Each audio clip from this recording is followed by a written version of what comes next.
प्रादेशिक समाचार एकांश आकाशवाणी भोपाल के कार्यक्रम आजकल में आपका स्वागत है। आज का विषय है राष्ट्रगीत वंदे मातरम के संगीत का इतिहास। आलेख अवनीश सोमकुंवर का है, वाचन स्वर है अभिषेक कटियार का।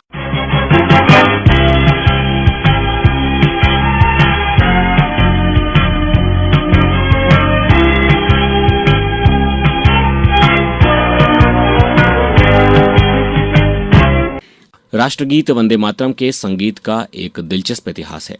वंदे मातरम को संगीतबद्ध करना संगीतकारों के लिए गर्व की बात तो थी ही, लेकिन यह राष्ट्रधर्म का एक अत्यंत चुनौतीपूर्ण कार्य भी था। संस्कृतनिष्ठ शब्दों की लयकारी करना और उसे सामूहिक गान के लिए उपयुक्त बनाना विलक्षण सांगीतिक प्रतिभा के सामर्थ्य की ही बात थी। इस गीत को भारतीय शास्त्रीय संगीत के मनीषियों ने अपनी प्रतिभा के पुष्प अर्पित किए हैं।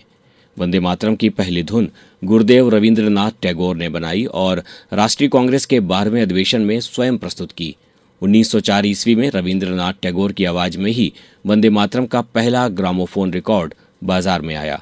इस बीच स्वतंत्रता संग्राम का आंदोलन तेज हो गया था। फ्रांस की रिकॉर्ड कंपनी पाथे ने इसे प्रकाशित किया और यह एक पेंटोग्राफ जैसा रिकॉर्ड था। 1901 ईस्वी में दक्षिण राजन सेन ने स्वयं का संगीतबद्ध वंदे मातरम गाया। इसको संगीतबद्ध करने में सबसे प्रमुख नाम पंडित विष्णु दिगंबर पुलस्कर का है, जिन्होंने लाहौर से इसकी सार्वजनिक प्रस्तुति शुरू की और देशभक्तों के बीच विभिन्न स्थानों पर गाते रहे। उनके संगीतबद्ध किए हुए वंदे मातरम की विशेषता ये थी कि उन्होंने इसकी मूल प्रेरणा और शब्दों की गंभीरता को ध्यान में रखते हुए संगीत दिया। वहीं एक अन्य संगीतकार दिलीप कुमार राय ने वंदे मातरम की नई संगीत रचना तैयार की और उसे महात्मा गांधी की उपस्थिति में 29 अगस्त 1927 को प्रस्तुत किया। उनके 2 रिकॉर्ड उपलब्ध हैं। उन्होंने अपनी आवाज में जो वंदे मातरम गाया वह असम की लोकगीत शैली में है। दूसरा रिकॉर्ड कर्नाटक संगीतकार स्वर्गीय MS सुब्बुलक्ष्मी के साथ गाया गया था। यह संगीत रचना राग बिलावल और राग बागेश्वरी का समन्वय है।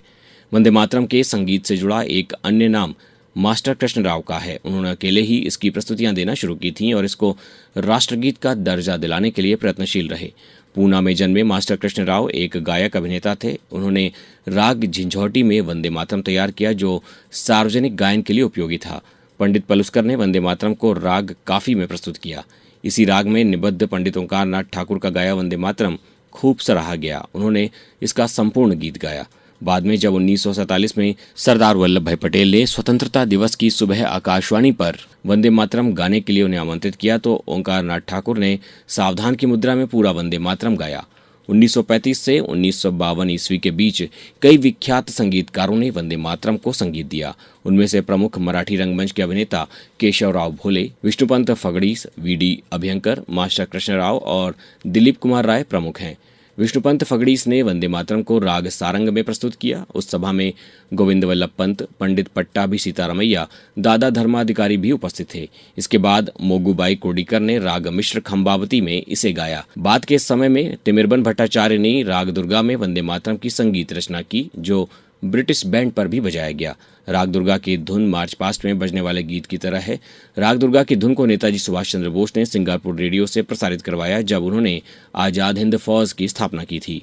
देश की स्वतंत्रता आंदोलन से जन जन को जोड़ने में वंदे मातरम की विशेष भूमिका थी।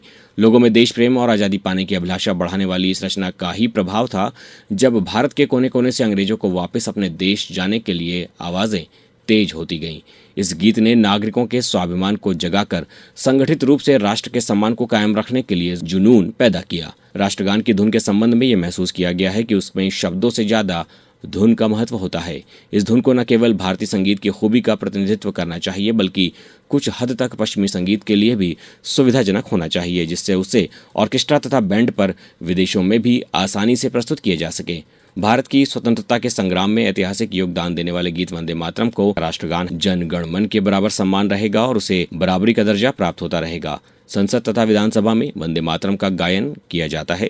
शासकीय कार्यालयों में वंदे मातरम के गायन का उद्देश्य शासकीय कर्मियों में राष्ट्रभक्ति तथा राष्ट्र सेवा की भावना जगाना है। इससे अनुशासन भी आएगा और शासकीय कर्मियों को समय पर कार्यालय पहुंचने की प्रेरणा भी मिलेगी। आजकल में आज के लिए इतना ही। अगले हफ्ते फिर होगी मुलाकात किसी अन्य विषय के साथ। मुझे दीजिए इजाजत। नमस्कार।